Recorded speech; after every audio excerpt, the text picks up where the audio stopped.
nədir səni incidə? Sən nə üçün qaşqabaqlısan? Xoşdu sənin nazını çəkmək, mənə çox maraqlısan. Söylə gülüm, nədir səni incidə? Sən nə üçün qaşqabaqlısan? Xoşdu sənin nazını çəkmək, mənə çox maraqlısan.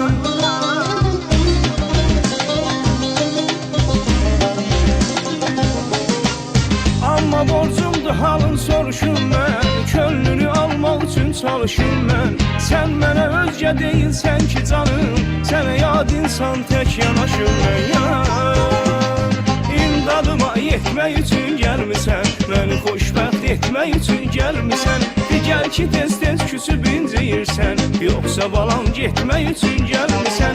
İmdadıma yetmək üçün gəlmisən, məni xoşbəxt etmək üçün gəlmisən. Digər ki tez-tez küsüb inciyirsən, yoxsa balam getmək üçün gəlmisən.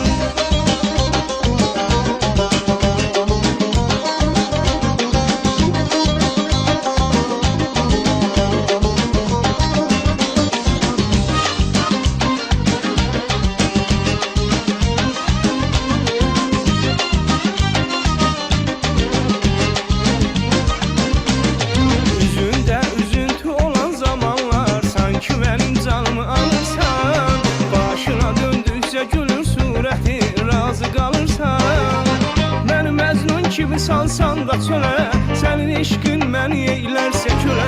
Gözərəm, səbr edərəm sevgim üçün, sevməsən söyləyərəm gülə-gülə yar.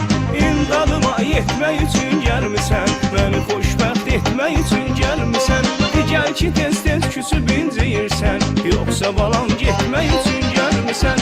İmdadıma yetmək üçün gəlmisən, məni xoşbəxt etmək üçün gəlmisən. Digər ki tez-tez küsüb inciyirsən, yoxsa balam getmək üçün gəlmisən.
Etmək üçün gəlmisən, digər ki tez-tez küsüb inciyirsən, yoxsa balam getmək üçün gəlmisən.